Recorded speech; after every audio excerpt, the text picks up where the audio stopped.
कैसे कोई इंसान चंद पैसों के लिए अपना ईमान बेच सकता है, वो भी ऐसा इंसान जो डिप्टी कमिश्नर जैसी ऊंची पोजीशन पे बैठा हो।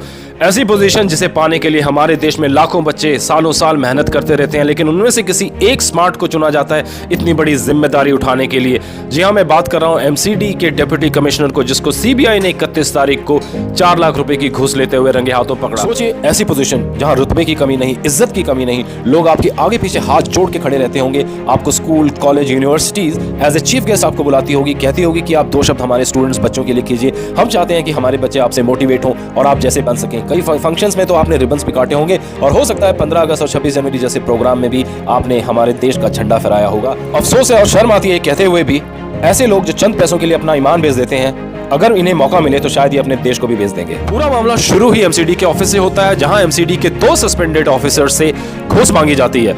घूस कभी भी डायरेक्टली डिप्टी कमिश्नर नहीं मांगेगा, क्योंकि इन ऑफिसेज में कुछ दलाल होते हैं, तो उनका एक एओ दलाल था जो बीच में मीडिएट करता है और उन दोनों से 2-2 लाख रुपए की मांग करता है।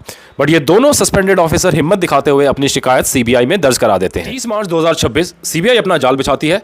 वो जो बीच का मीडिएटर था दलाल, उसे राजघाट में बुलाया जाता है, राजघाट की पार्किंग में पैसे देने के लिए, जहां पर सीबीआई उसको रंगे हाथों 4 लाख रुपए लेते हुए पकड़ लेती है।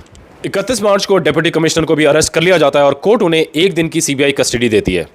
अप्रैल 1 को कोर्ट दोनों आरोपियों को 14 दिन की न्यायिक हिरासत में भेज देती है और 2 तारीख को एमसीडी ऑफिशियली इन दोनों अधिकारियों को सस्पेंड भी कर देती है।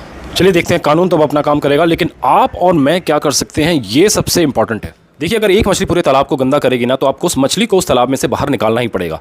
तो इस टाइप के इंसिडेंट्स, कोई भी सरकारी इंसान किसी भी डिपार्टमेंट से अगर वो घूस मांग रहा है तो उसकी रिपोर्ट ज़रूर कीजिए, थोड़े सबूत जुटाइए और रिपोर्ट कीजिए। ये हमारी जिम्मेदारी है अपने देश के प्रति। सेंट्रल विजिलेंस कमीशन हो गया, सीवीसी, आप वहाँ पे जाके रिपोर्ट कर सकते हैं। सीबीआई थोड़े से सीरियस वाले केसेस हैं, आप उनको सीबीआई में जा सकते हैं। इनफैक्ट सीबीआई की वेबसाइट में आपको एक लिंक मिल जाएगा जहाँ पे सिंपल है सबमिट अ टिप, वहाँ पे आपको इनको टिप देनी है। लोकपाल ऑफ इंडिया में आप जा सकते हैं, स्टेट विजिलेंस कमीशन में आप जा सकते हैं। अगर आप गूगल करेंगे तो आपको उनके ईमेल एड्रेस, फ़ोन नंबर्स, वो सारी इन्फॉर्मेशन मिल जाएगी। बस हाँ, नियत होनी चाहिए, हिम्मत होनी चाहिए कि हम करप्शन के अगेंस्ट में अपनी आवाज़ उठाएंगे। जय